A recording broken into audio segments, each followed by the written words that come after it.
Bendiciones, amados hermanos. Una vez más nos reunimos este 16 de agosto, domingo, ahí en la intimidad de su hogar. Nuevamente es un gozo para el pastor Sergio Noriega, pastor de Iglesia de Cristo Betel, Ministerio en Casas, estar nuevamente con ustedes. Esta mañana, pues, en nuestros corazones hay diferentes clases de sentimientos debido a la partida de nuestro hermano Audilio Orozco.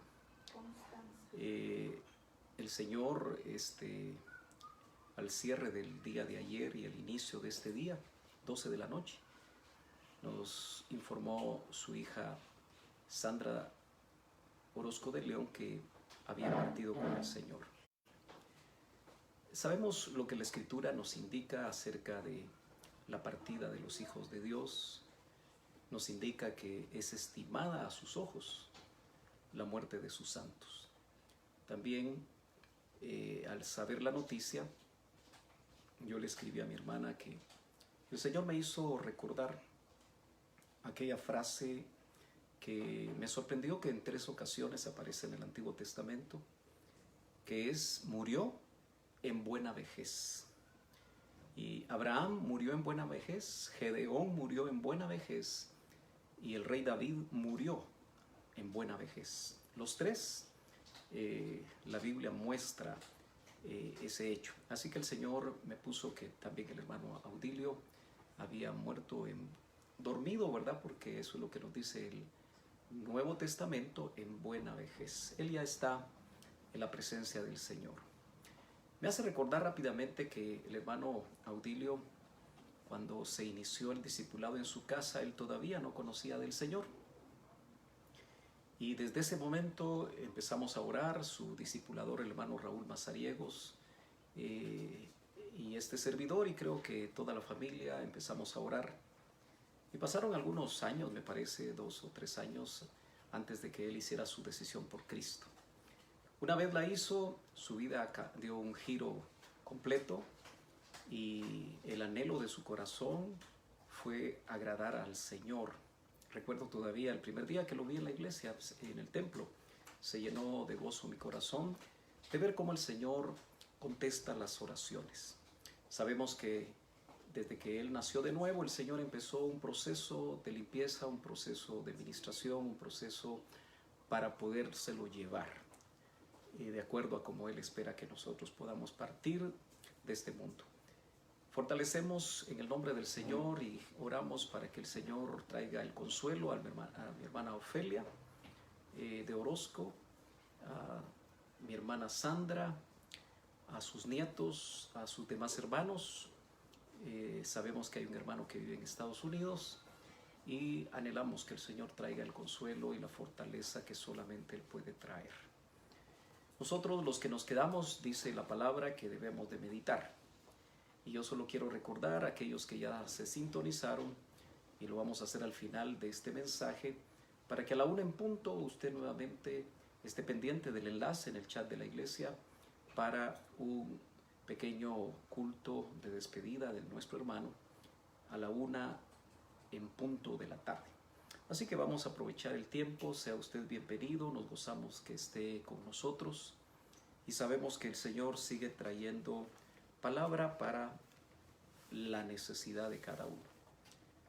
Si nuestra hermana Sandra ya está en la funeraria con su familia, reciban de parte del Señor nuestra palabra de fortaleza, nuestra palabra de paz para su corazón, que el consuelo del Señor venga sobre sus vidas. Y sabemos que el Señor hizo una obra completa en la vida de nuestro hermano Audilio Orozco.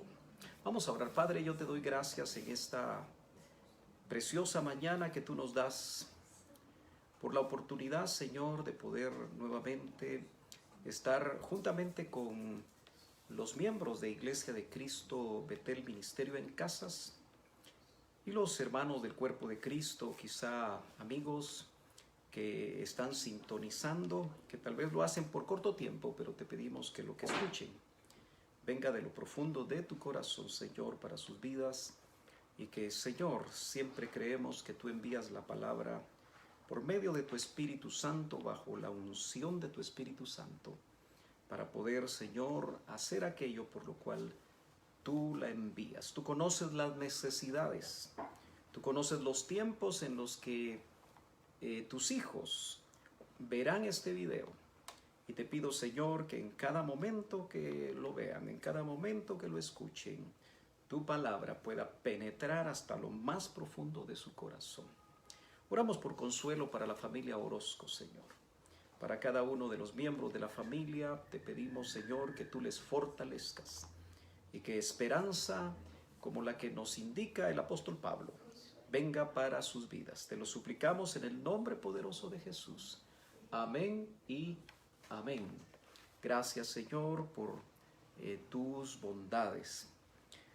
Quiero continuar, hermano amado, ya que creemos que ese tema de el hijo amado de la mujer amada, tiene mucho que compartirnos el Señor, tiene mucho que compartirnos el Señor. Y una vez más en esta mañana el Señor nos quiere hablar. Usted recordará que estuvimos hablando acerca de el bisabuelo de José, el abuelo de José, el padre de José, y también hemos hablado de José. No se le olvide que este nombre significa el Señor añade. Y vimos precisamente el domingo pasado, voy a esperar que la música que se termine por acá, pero necesitamos, hermano, recordar que el Señor nos indica precisamente en el capítulo 37, y vimos el domingo pasado hasta el verso 25, cómo el Señor en medio de la adversidad siempre estuvo con José, siempre estuvo dispuesto el Señor a estar con José, y por eso hemos estado viendo lo que como subtítulo coloqué, la ruta de José. Esta sería la parte 2 y tal vez haya 3 o 4, no lo sé, pero si usted está ya ahí con su Biblia abierta en el capítulo número 37, dejamos precisamente a José metido en una cisterna, en un pozo profundo. Dejamos a José, gloria a Dios, precisamente en un momento como lo terminamos el domingo pasado, en medio del pozo cenagoso. Quizá quiero que trate conmigo de meterse en la palabra. Necesito mucho su atención, ojalá que esté con su corazón, su mente, todo su ser aquí en este momento. Voy a tratar hoy de ser breve porque tenemos culto a la 1 nuevamente, pero quisiera que usted, hermano amado, se meta en los zapatos de José en ese momento cuando sus hermanos, no sus enemigos, sus hermanos, su familia. Aunque sabemos que este joven de 17 años estaba acostumbrado a los malos tratos de sus hermanos mayores y que solo su madre y su padre Jacob, su madre Raquel y su madre Jacob probablemente le prodigaban amor, pero sabemos, y por eso es el tema central, que él era un hijo amado de la mujer amada de Jacob. Pero eso le generó, como recordamos, mucha animadversión. Y siempre tenemos que aplicar en cada momento la palabra a nuestras propias vidas. Yo sé que más de alguien en esta mañana podrá recordar malos tratos de sus hermanos, malos tratos de su familia, situaciones que marcaron por lo difícil que fue sus vidas. Pero ahí estaba José en ese hoyo oscuro. No sé qué tanta luz lograba penetrar, pero lo cierto es que él estaba pensando que tal vez ese era el final de su vida. Y no entendía, porque al fin y al cabo solo había comentado los sueños que el Señor le había puesto. Al fin y al cabo no eran sueños de él, sino que eran sueños de Dios, pero tampoco él le pidió a su papá que le hiciera aquel vestido de colores. Tal vez la forma como él usaba el vestido de colores, si en él había orgullo, si en él había en su inmadurez el deseo de demostrar cómo su papá lo amaba más, tal vez también pudo haberse ganado esa animadversión. Pero note usted que Dios usó a Judá, el tercer hijo, me parece, si no estoy mal, de Jacob, para que no lo mataran, porque sus hermanos estaban tan molestos, había tanta ira en el corazón de ellos que querían matarlo. Sin embargo, Dios usó precisamente a Judá para darles la idea de que mejor lo vendieran. Y por eso nosotros vemos aquí en el verso número 27, dice, venid y vendámosle a los ismaelitas. Parece que una caravana, dice el verso 25, una caravana de ismaelitas. Dice que venía de Galaad y sus camellos traían aromas, bálsamo y mirra. Me parece que la mirra no es casualidad, aunque eran ungüentos, y la mirra sabemos que en la Biblia nos habla siempre de sufrimiento. Parece que el que los ismaelitas llevaran mirra y la llevaban a Egipto era de alguna manera un anticipo del sufrimiento que iba a venir sobre la vida de José. Por lo menos preservó la vida, pero no sabía todo lo que le iba a acontecer. Muchas veces nosotros salimos de una situación para entrar a otra, pero en todo momento una de las cosas que yo quiero enfatizar en esta mañana es que la Biblia en varias ocasiones nos indica que a pesar de las circunstancias difíciles de José, dice claramente, y Jehová estuvo con José. Hace muchos años, hermano amado, usted sabe que el Señor desde los 11 años, ya hace bastante tiempo, 49 años de caminar en el Señor.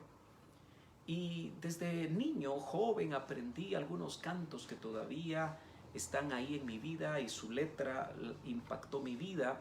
Y recuerdo que uno de esos cantos decía, mas Jehová estaba con José y fue varón próspero. Así que independientemente de la circunstancia en la que tú estás, yo quiero recordarte que como hijo de Dios debes estar seguro que el Señor no te ha soltado de su mano. Y muchos ubican a Ismael como el padre de los árabes.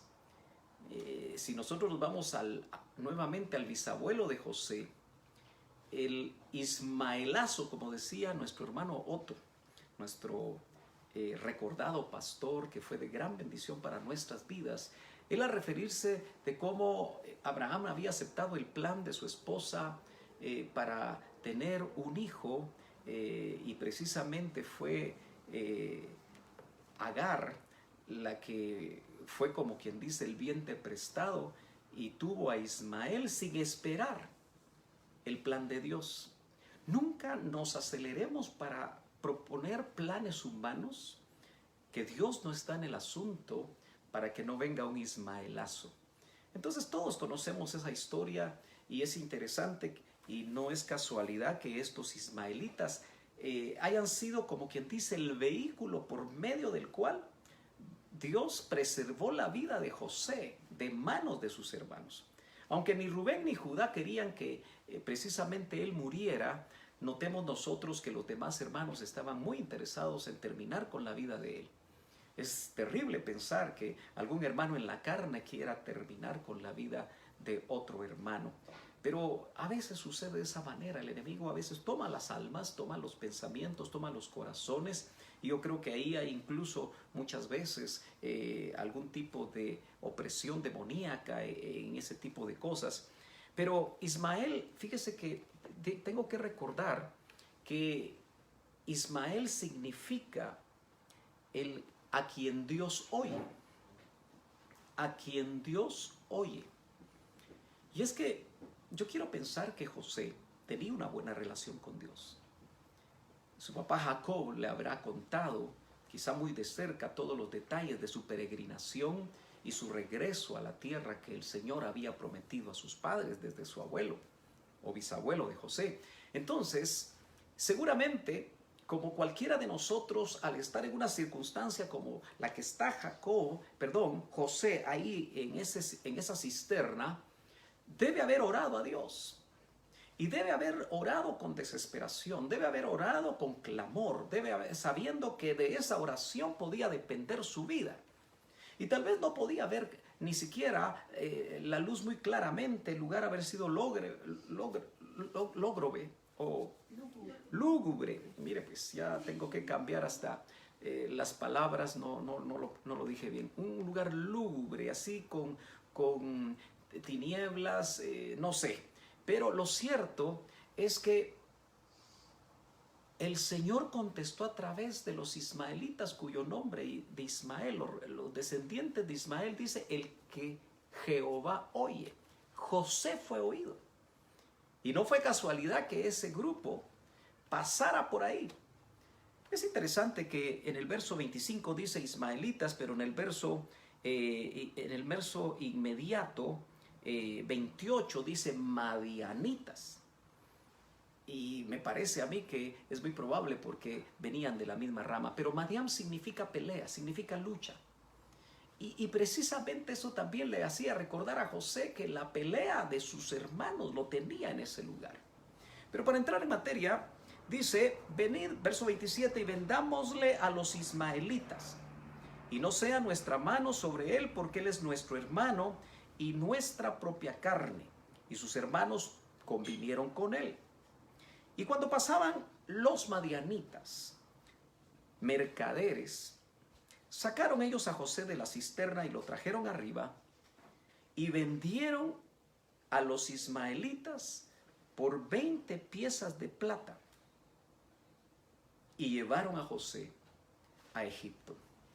Aunque no avance mucho, yo quiero ser detallista en algunas cosas que el Señor me ha mostrado. Fíjese que José fue vendido por 20 piezas de plata. Y el Señor Jesucristo, porque José es un tipo del Señor Jesús, fue vendido por 30 piezas de plata. Ahora, la plata, usted tiene que recordar que era uno de los materiales que aparecía o que apareció en el tabernáculo de Moisés. Y la plata significa o nos habla de redención. Entonces José, cuando es vendido por 20 piezas de plata y no de oro o de bronce o de alguna otra moneda, nos está el Señor hablando que José, como se lo he tratado de explicar, en su vida va a reflejar el plan de Dios, que años después, en la vida de Jesús, nuestro Salvador, se iba a repetir. Por eso, el precio de un alma, realmente, redención nos habla del precio de un alma. Y es también interesante ver que nosotros, hermanos, hemos sido redimidos. Esa palabra también podríamos nosotros decir, hemos sido comprados. Desde el niño que ya hizo su decisión por el Señor, el joven y los hermanos adultos o ancianos que están sentaditos en su casa, si ya nacieron de nuevo, los que hemos nacido de nuevo tenemos que recordar que ya fuimos comprados, pero no por 20 piezas de plata, ni por 30 piezas de plata, sino tú y yo, si ya nacimos de nuevo, hermano amado, hemos logrado ser comprados por la sangre preciosa de nuestro Señor Jesucristo, que nos ha redimido. Por eso, en 1 Corintios, si usted va conmigo al Nuevo Testamento, yo tengo aquí ese verso, capítulo 6, verso 20. El Señor nos recuerda lo siguiente por medio del apóstol Pablo. Dice, porque comprados. Pero eso viene de una palabra griega que es agorazo. Agorazo. Y dice, porque comprados sois por precio. Glorificad pues a Dios en vuestro cuerpo y en vuestro espíritu, los cuales son de Dios. Entonces, la palabra agorazo nos ubica a nosotros en la práctica antigua de vender en un mercado de esclavos a hombres, mujeres, jóvenes y niños por un valor determinado.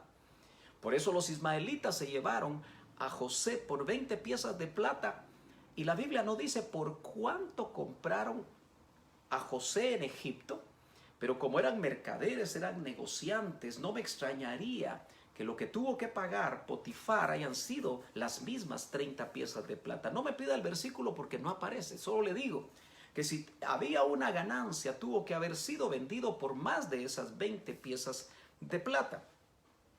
Entonces, usted y yo éramos esclavos del pecado. Eso es lo que dice la Biblia. Nuestro amo era el enemigo de nuestras almas, el faraón de este siglo.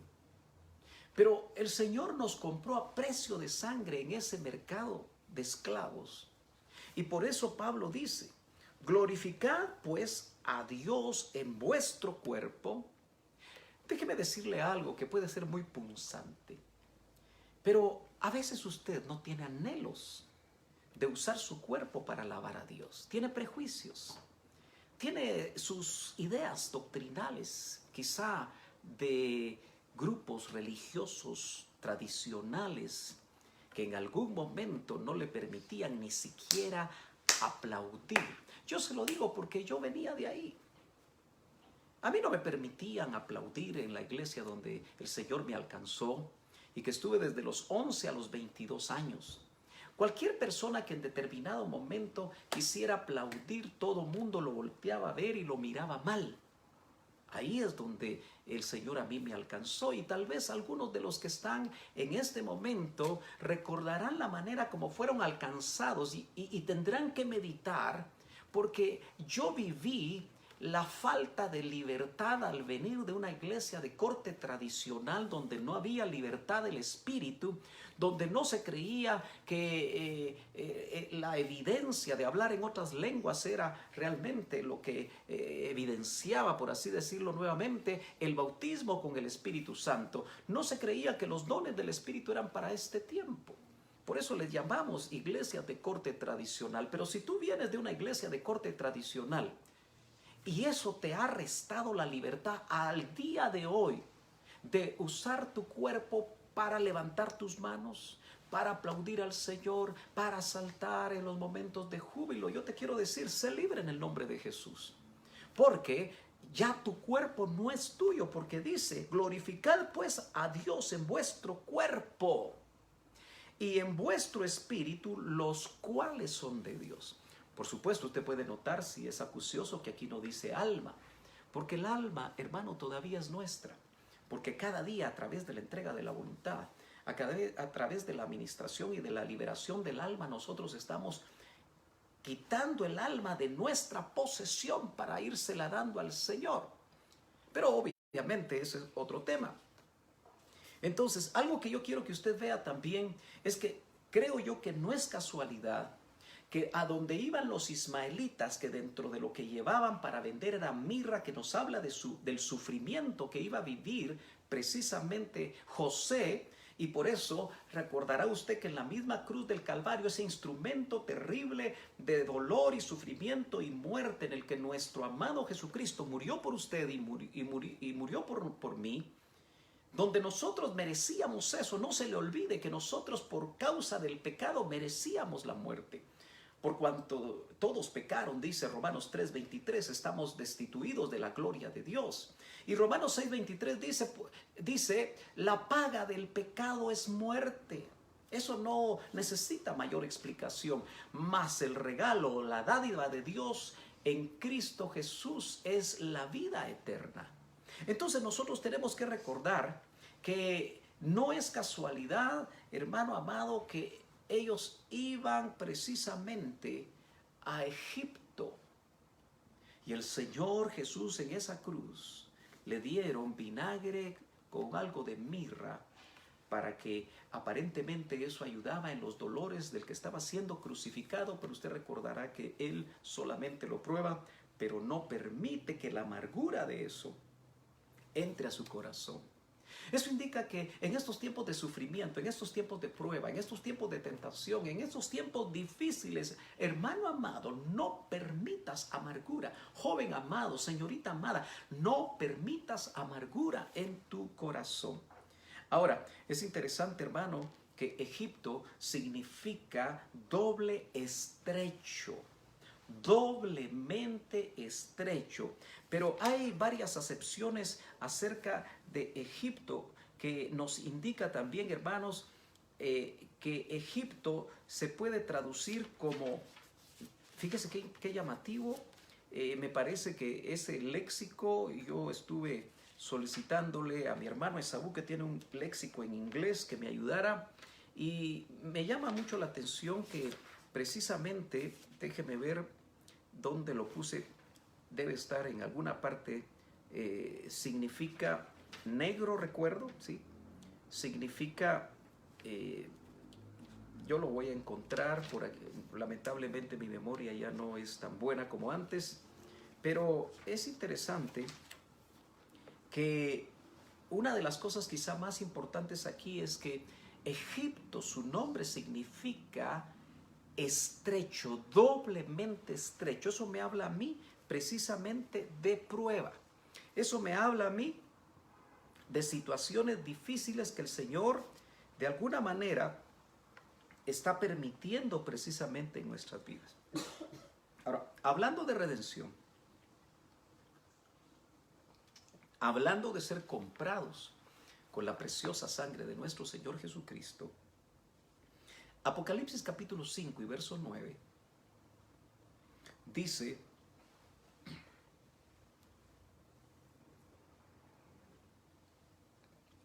y cantaban un cántico nuevo, diciendo: digno eres de tomar el libro, está hablando al Cordero, ¿se acuerdan?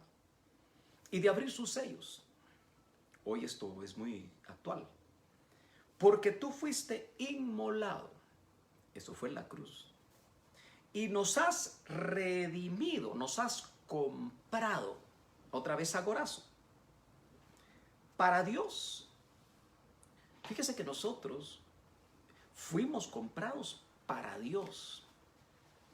Y yo recuerdo que en la iglesia tradicional se hacían lecturas antifonales. Probablemente no sabe usted qué sea eso.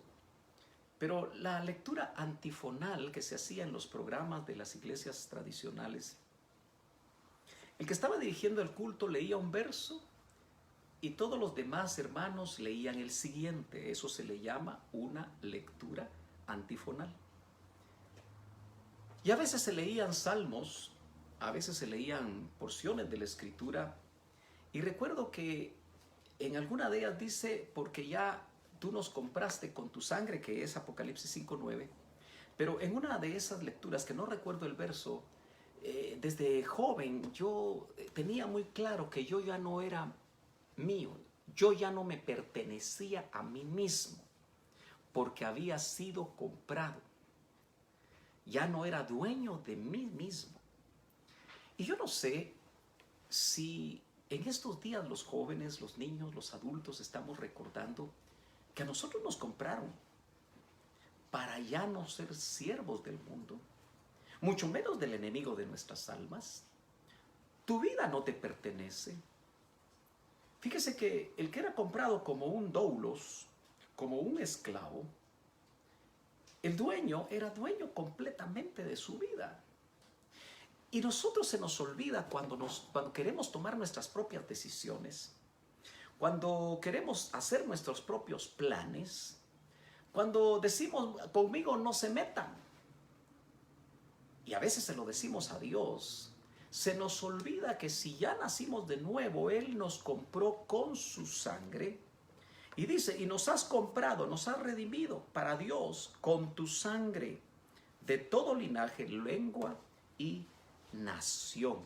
Entonces, hermano amado, tenemos que recordar muy claramente que esta palabra en el original, agorazo, hay otra palabra que se le agrega una preposición griega. Yo a veces soy muy meticuloso en esto, a algunos no les gusta, otros sí les gusta, pero creo que es importante porque cuando la preposición ek y luego se agrega agorazo, ek agorazo, generalmente esta preposición lo que produce es fortalecer o enfatizar el concepto, en este caso de agorazo.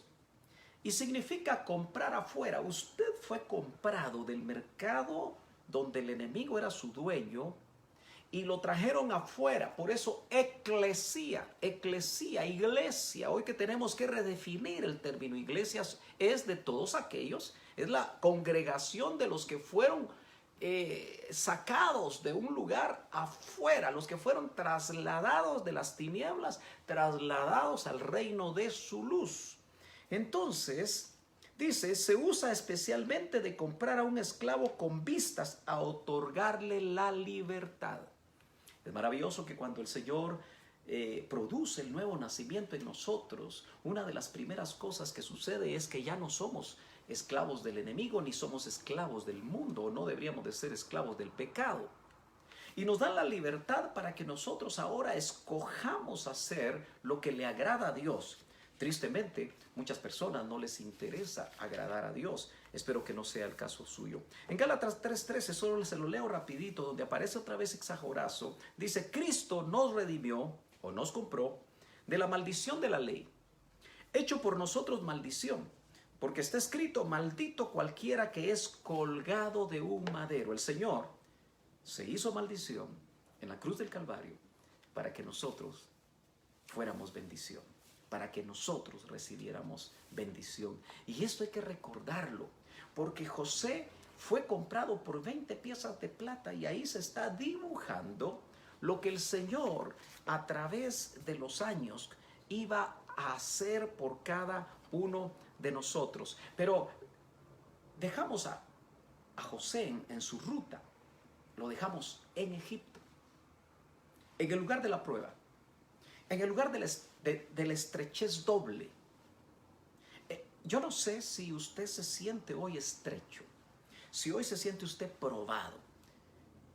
Oramos por muchas enfermedades dentro de nuestra iglesia local, hermanos. Situaciones difíciles. Pero la pregunta que a mí me viene es, ¿qué tiene Dios con Egipto?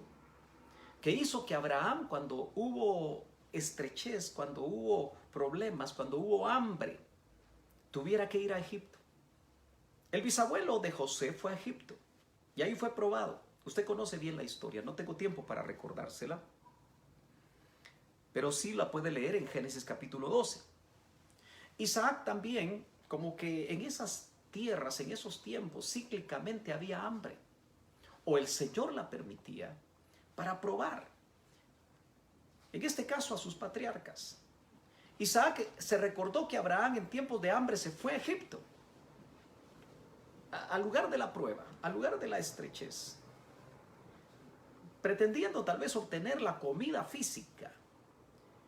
Y cuando estaba a punto de irse a Egipto, usted puede verlo en Génesis 22:2, dice, se le dijo a Isaac, cuando otra vez hubo hambre en la tierra, que no bajara a Egipto. No desciendas, esa es la frase que aparece en Génesis 26:2. No desciendas a Egipto. La vida cristiana debe ser un continuo subir al monte de Dios, un continuo escalar la estatura que debemos alcanzar del varón perfecto, con paciencia, con esperanza, confiando en Dios, usando la fe que nos permite ver lo que otros no miran. Entonces, si la vida cristiana es escalar para dar estatura, descender a Egipto debe ser tomado muy en cuenta. Y a Isaac, el hijo de la promesa, Dios le sale al encuentro y le dice, no bajes a Egipto, no desciendas a Egipto. Y yo creo que hoy tenemos nosotros que meditar que este tipo de situaciones pudiera ser que ya varios de los hijos de Dios que están viendo este pasaje estén descendiendo a Egipto. Egipto tipifica el mundo, usted lo sabe. Y el mundo es un lugar peligroso, un lugar de probatorio. Quien ya caminó en el mundo sabe que el mundo va a producir tarde o temprano muerte. Pero Jacob, cuando nuevamente hubo hambre, envió a sus hijos, sin saber que José estaba allá en Egipto y que Dios iba a usar a José como un instrumento de preservación para ellos. Pero bajan todos los hermanos, con excepción de Benjamín, a Egipto. Y finalmente José baja a Egipto. Como que Dios tiene una cita con Egipto. Como que en Egipto hay probatorios. Por supuesto, yo no lo estoy invitando a usted que se vaya al mundo para ser probado, sino que lo que le quiero hacer ver es que en la genética de José había un encuentro en Egipto que seguramente iba a producir algo que el Señor ya había planeado. Hasta el Señor Jesucristo, cuando tenía apenas 2 años de edad, en sueños, usted recordará que le revelaron a José que Herodes quería matar al niño, y entonces dice que de noche salen huyendo a Egipto, hasta el mismo Señor Jesucristo. Y nuevamente aquí vemos cómo el Señor de alguna manera nos va trazando en la vida de José cosas muy interesantes. Bueno, yo tengo que seguir avanzando con usted en esta mañana y veo que el tiempo está corriendo. Ahora, ya es vendido a Potifar. Potifar es un hombre interesante. Obviamente era un nombre egipcio. Quizá eso hace un poco más difícil el poder conocer el significado de Potifar. Pero Potifar a nosotros, déjeme, bueno, lo tengo en mi celular. Es interesante cómo creí haberlo escrito por acá, pero es sacerdote de On. Si quiere lo leemos un poquito más adelante. Ya estamos en el capítulo 39 de Génesis. Dice: llevado pues José a Egipto, Potifar, oficial de Faraón, capitán de la guardia, varón egipcio, lo compró de los ismaelitas que lo habían llevado allá. No dice por cuánto. Entonces Potifar era un sacerdote de Ra, me parece que dice en unos léxicos, el que es propiedad de Ra, y Ra era el sol. A eso se refiere Potifar. Obviamente Egipto era un lugar de mucha idolatría de dioses paganos, y yo creo que Dios tenía planificado a dónde tenía que llegar José. Seguramente Dios, que mueve corazones, que hace que sus planes se cumplan, lo llevó con este oficial de la guardia, capitán de la guardia de Faraón, porque eso iba a ayudar. Gloria a Dios. Eso iba a ayudar a que el propósito de Dios se cumpliera en la vida precisamente de este hombre que nos habla y nos tipifica al Señor. Pero usted puede ver, si vemos en el verso 2 y 3, el verso 2, si usted lo quiere subrayar, hermano, para estos momentos difíciles o cuando vengan momentos difíciles en su vida, dice inmediatamente después de hablar dónde vendieron a José, dice: mas Jehová estaba con José. Que ninguna circunstancia te afecte y te haga olvidar que el Señor que te compró por medio de la sangre de su Hijo, aleluya, te va a abandonar, hermana, o te va a abandonar, hermano. Sino que también hoy el Espíritu Santo nos quiere recordar que independiente que lo percibas o no lo percibas, porque muchas veces hay momentos en los que podemos entrar en desierto, podemos entrar en situaciones bien difíciles, que no se percibe la presencia de Dios, pero el hecho de que no la percibas no significa que Él no esté ahí. José seguramente se ponía a pensar lo terrible que le había sucedido. Los recuerdos se agolpaban, los pensamientos se agolpaban. ¿Cómo era posible que estuviera en un lugar extraño y que fuera vendido como que hubiera sido un animalito, pero esa era la práctica de esos días, pero no por eso era agradable. Entonces el Señor inmediatamente dice, mas Jehová estaba con José. Y yo estoy seguro que el Señor se lo hacía percibir, que Él no lo había abandonado. Así que Dios no nos abandona, aún en los momentos más difíciles. Ni siquiera cuando alguien está tal vez en un pecado terrible. Si es un hijo de Dios, el Señor obviamente lo sigue amando, va a disciplinar ese pecado, va a trabajar de alguna manera para que salgas de esa situación y te va a decir, mas Jehová estaba contigo, de alguna manera esperando ver el arrepentimiento, esperando ver cómo ese hijo amado, como el padre del pródigo, que aunque no estaba ahí en presencia cuando este jovencito se fue a despilfarrar toda su fortuna, toda su herencia en la tierra extraña, en el lugar lejano, pero sí cada tarde esperaba el padre que el pródigo regresara. Si tú eres un pródigo, si por un momentito el Señor ha permitido que tú veas este video y eres un pródigo, yo te quiero decir que es necesario que regreses a la casa del Padre. Él te está esperando con los brazos abiertos. Obviamente aquí estamos hablando de volver en sí, de volver a donde el Señor quiere que tú estés. Y qué maravilloso, hermano, es que dice, mas Jehová estaba con José y fue varón próspero. ¿Podrá Dios prosperar en medio de las circunstancias difíciles? Aquí lo dice la Escritura. Y estaba en la casa de su amo egipcio. Y vio su amo que Jehová estaba con él. En los dos versos, eso queda muy claro. Y que todo lo que él hacía, es decir, todo lo que José hacía, Jehová lo hacía prosperar en su mano y así halló gracia en sus ojos. Yo sé que varios hermanos, hermanas han perdido sus trabajos o no han podido encontrar uno.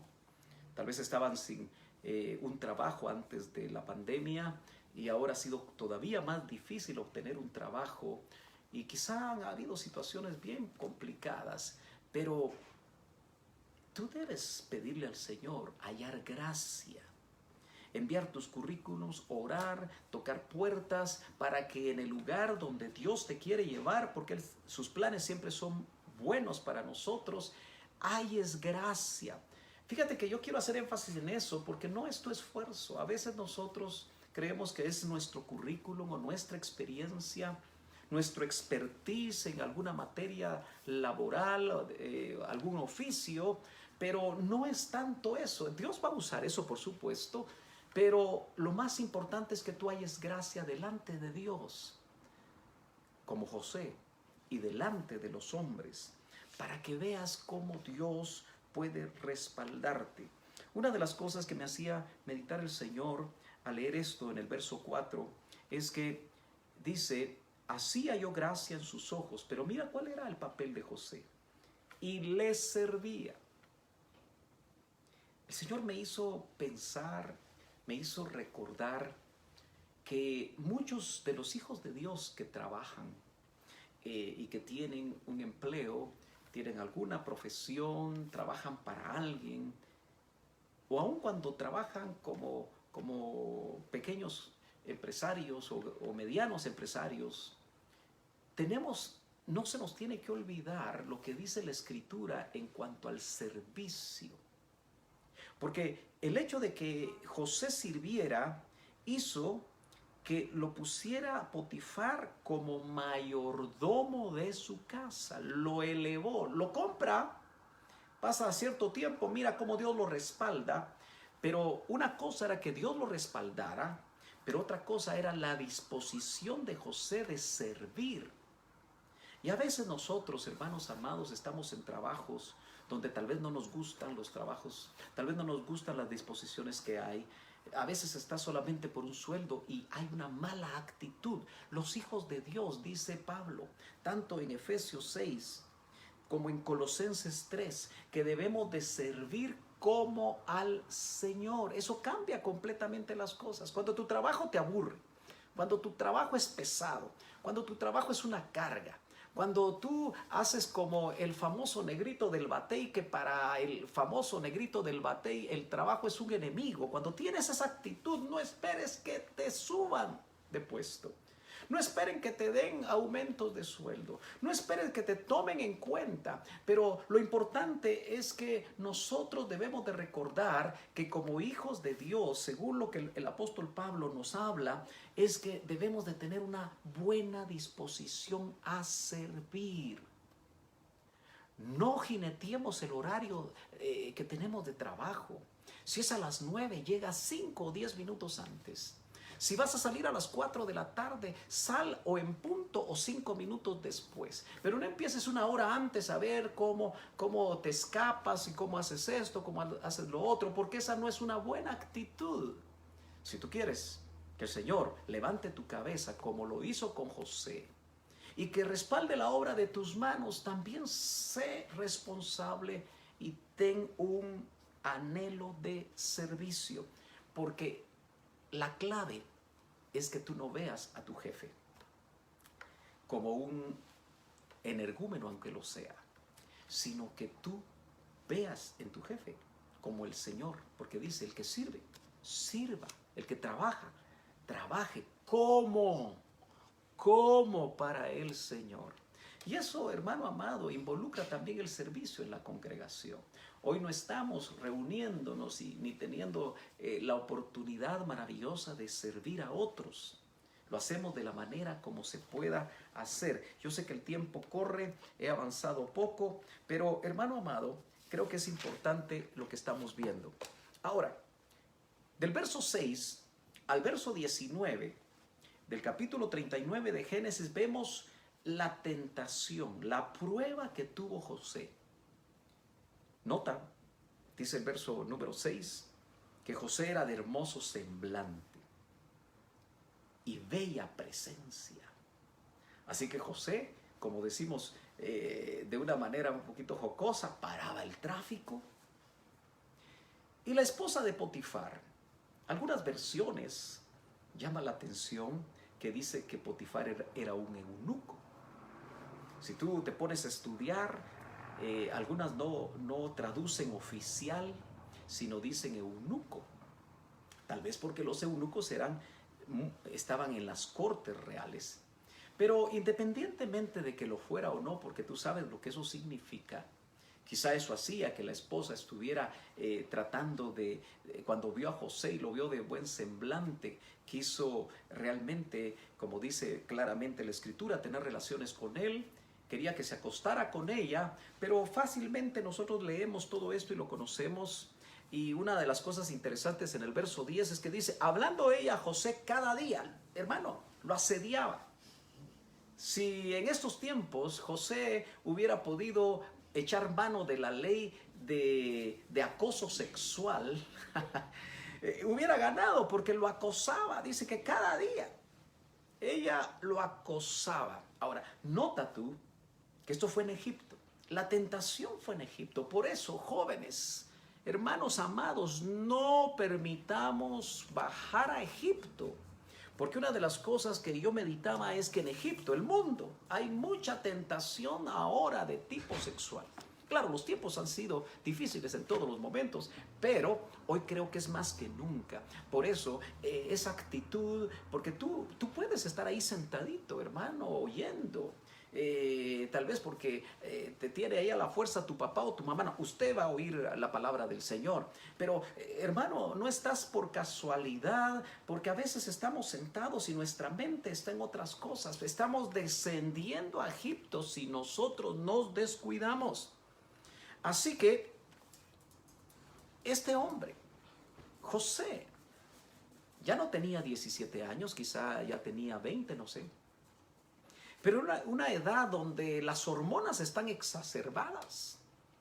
Pero José claramente evita la tentación y dice en todos estos versos, como le dije, hasta el verso número 19, que lo que hizo José fue que salió corriendo. Ella le agarró la ropa no sé de qué manera él salió sin ropa, porque dice que ella se quedó con ropa. Me imagino que tal vez solo su ropa interior, porque al fin y al cabo esos eran como mantos, no sé. Pero lo cierto es que ella aprovechó eso en su enojo para decir que José había hecho lo que en realidad no había hecho. Ahora, yo quiero más que nada llamar la atención que José fue fiel. Y por serle fiel al Señor, paró en la cárcel. A veces cuando nosotros tomamos la decisión de ser fieles al Señor, no siempre viene un beneficio, sino que en el caso de José, estando en Egipto, fue metido en esa doble estrechez, en ese lugar oscuro, en ese lugar de prueba. Y ahora, verso 20, porque el tiempo se nos está yendo, dice, y tomó su amo a José. Y por supuesto le creyó a su esposa. Se llenó de furor, dice el verso 19, y lo puso en la cárcel.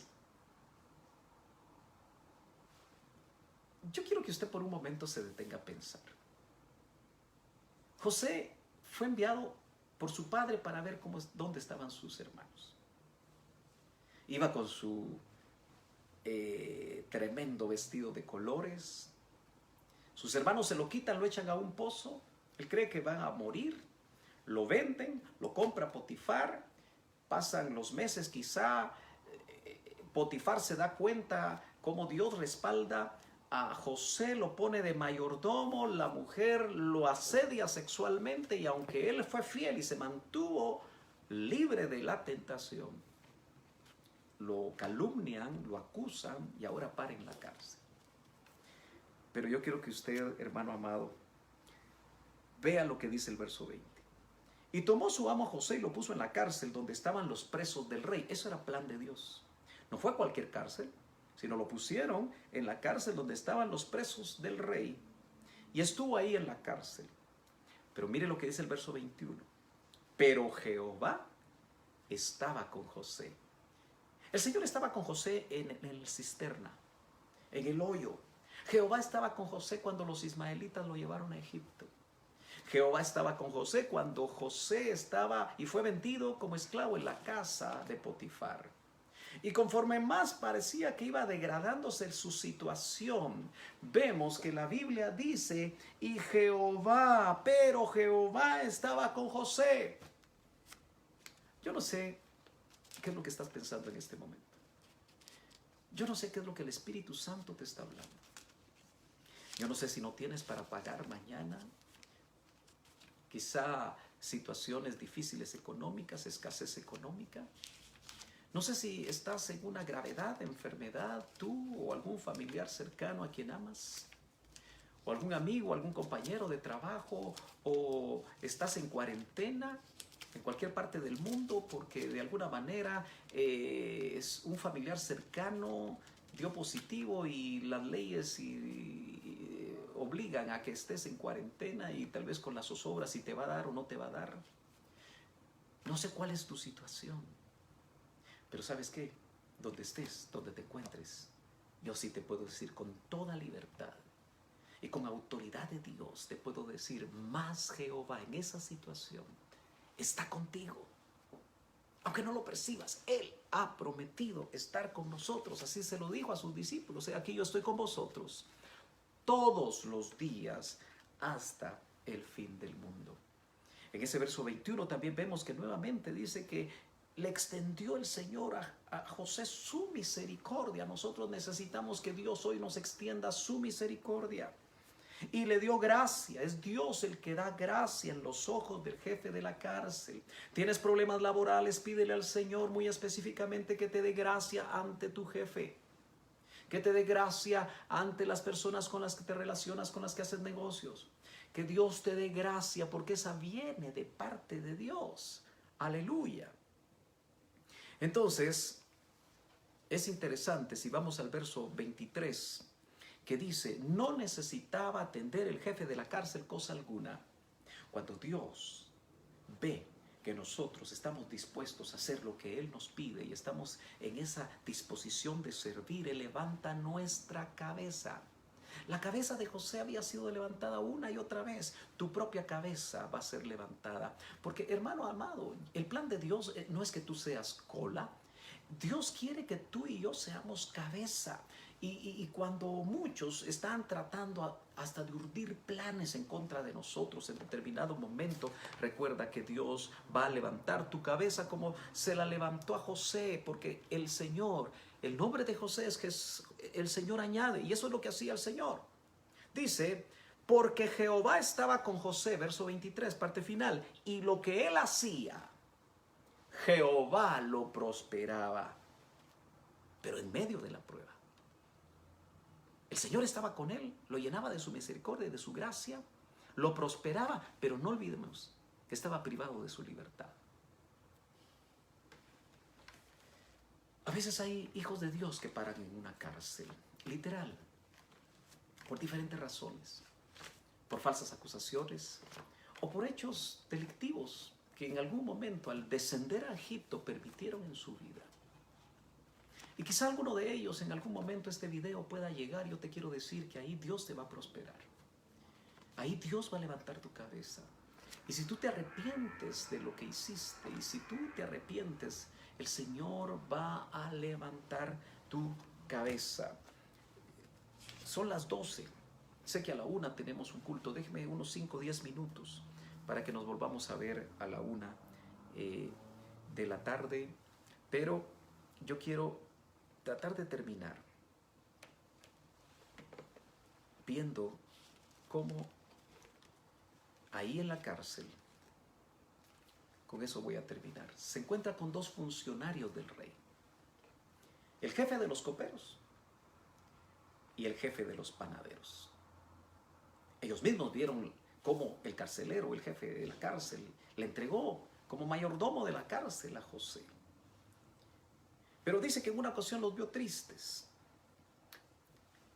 Y vemos nosotros acá que dice, verso 5 del capítulo 40, dice, y el capitán de la guardia encargó de ellos a José, y él les servía. Siempre la actitud de servicio. Y estuvieron días en la prisión, no sabemos cuánto. Algunos creen que José estuvo cerca de 13 años en la cárcel. Eso es mucho tiempo. Y ambos, el copero y el panadero del rey de Egipto, que estaban arrestados en la prisión, tuvieron un sueño. Y se acuerda que los hermanos de José decían que José era un soñador.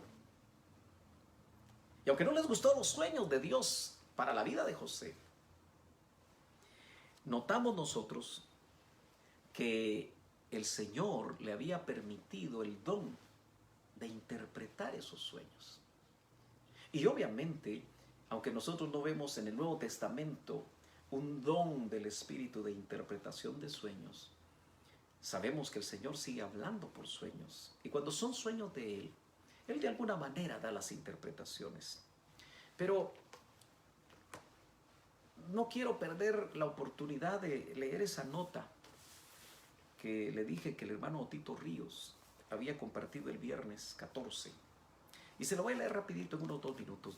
Se llama Vidas Gemelas de José y Jesús. Dice, entre 12 hermanos que son las tribus de Israel, tanto José como Jesús, ambos amados del Padre más que los demás hijos. Rechazo porque decían que iban a reinar sobre sus hermanos, José y Jesús.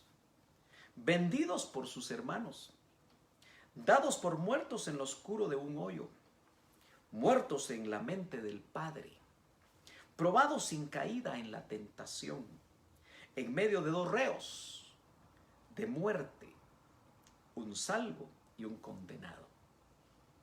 Está en la cárcel José y está con un copero que fue restituido y con un panadero que fue ahorcado. Jesús en la cruz del Calvario con 2 ladrones. Uno que le fue revelado quién era él y le dijo, hoy estarás conmigo en el paraíso. Ese es el copero. Y al otro le dijo, o mejor dicho, el otro no se le reveló y por lo tanto no fue salvo. En máxima humillación, ambos, luego elevados al trono, reencuentro con los hermanos, se dan a conocer junto a su pueblo en la tierra de promisión y bendecidos por el Padre. Qué interesante. Fíjese que el hermano Otto, porque esto no lo recibí yo, pero se lo recuerdo, él vio en el copero que tuvo el sueño de los 3 sarmientos, que eran 3 días, los ministros del Espíritu, los ministros coperos, les llamó él, que iban a funcionar en estos tiempos. Vino, porque con sus manos sacaban el vino. Los coperos son los ministros con revelación. Mientras que el panadero, cuyo sueño también vio 3 canastas y aves que se comían el pan, y la interpretación de parte de Dios, porque no era de parte de José, es que iba a ser ahorcado también en 3 días. Y que el sueño, usted lo puede leer, se cumplió. El ministro panadero es el ministro que solo da letra, que tiene mucho conocimiento, pero solo da letra. El copero, lo que el Señor le revela, aleluya, es vino que produce, aleluya, algo en nuestras vidas. Por eso son los ministros coperos en este tiempo final los que deben de mantenerse. Y tenemos que tener cuidado con solo oír, solo recibir letra, porque la letra mata, más el Espíritu da vida. Si usted me permite 5 minutos más, yo lo quiero llevar a Joel capítulo 2 y verso 28, porque la pregunta es, ¿habla Dios también a través de sueños? El próximo domingo vamos a ver cómo el Señor, aún escatológicamente, preparó sueños a Faraón, que probablemente están a punto de cumplirse después de tantos años. Pero Joel 2:28 dice, y será que después de esto derramaré mi espíritu sobre toda carne, y profetizarán vuestros hijos y vuestras hijas. Yo como anhelo que en los momentos de devoción los hijos y las hijas profeticen de parte de Dios, para que se cumpla nuevamente esta palabra. Vuestros viejos, oiga bien, vuestros viejos soñarán sueños y vuestros jóvenes verán visiones. Usted sabe que esto fue lo que utilizó en Hechos capítulo 2 y verso 17 para explicar lo que estaba sucediendo en Pentecostés el apóstol Pedro. Quiere decir que cuando Pedro tomó Joel 2:28 y lo trajo hacia Hechos 2:17 como una explicación, habilitó lo que se había profetizado en Joel para ese tiempo, que está vigente hoy. Y eso significa que en los tiempos que estamos viviendo hay sueños. Pero si hay sueños, también van a haber interpretación de sueños.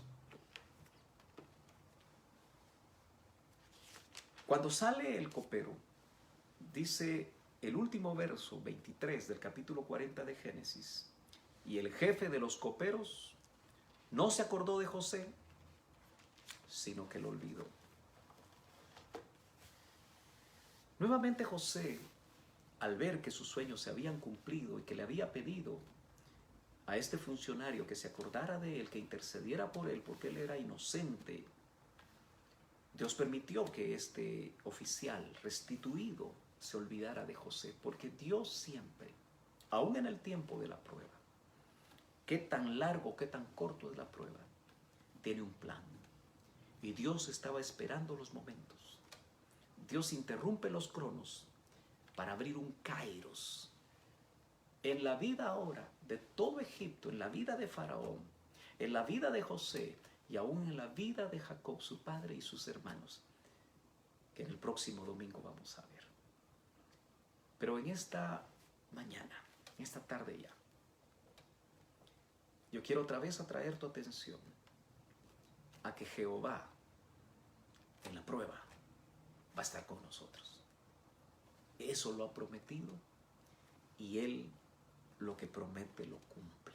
Aunque no lo percibas, aunque tu mente esté batallando con otras ideas por la situación difícil, más Jehová estará con nosotros y seremos prosperados. Padre, en esta mañana yo te doy gracias por tu palabra. Sabemos que es el Espíritu Santo el único que puede, Señor, aplicar tu palabra. Es el único que puede enseñar personalmente. Es el único, Señor, que puede llevar esa palabra de vida.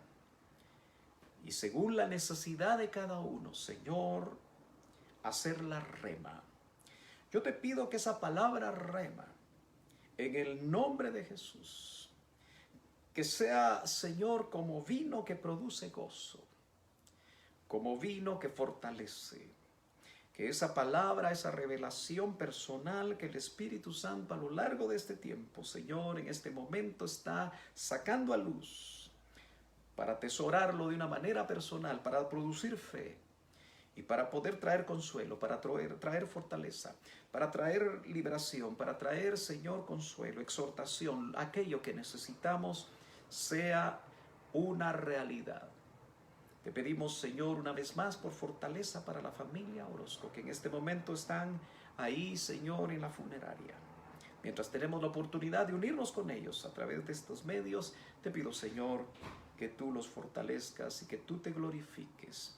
Si alguien, Señor, está en una situación como las que estuvo José, yo te pido que seas propicio a esa necesidad y que venga una palabra que levante, Señor, su ánimo. Que venga una palabra, Señor, que restaure. Que venga una palabra, Señor, que si por alguna razón se ha permitido descender a Egipto, que ahí, Señor, en Egipto, también se experimente, Padre, mientras tú operas según tu plan, que tú nos alcances, Señor. Tú estás con nosotros y nos alcance tu misericordia. Y nos alcance tu gracia. Y que nos permita, Señor, como José, huir de la tentación para agradarte. Aun cuando eso pueda traer consecuencias que no esperamos. Pero que nos sostengas como sostuviste a tu hijo José. Y como lo hiciste con tu hijo Jesucristo cuando vino a la tierra para morir por nosotros. Para traernos redención. Ayúdanos a recordar que no somos ya nuestros. Porque tú nos compraste. Ahora nuestra vida completa te pertenece a ti. Ayúdanos a entender la dimensión de lo que esto implica en cada momento de decisión, en cada momento que vivamos. Te lo suplicamos. En el poderoso nombre de nuestro Señor Jesucristo. Amén y amén. Acuérdese, a la 1 en punto, en Sergio Noriega, Pastor IB, de Facebook, estaremos compartiendo con la familia Orozco. Lo esperamos. Dios le bendiga.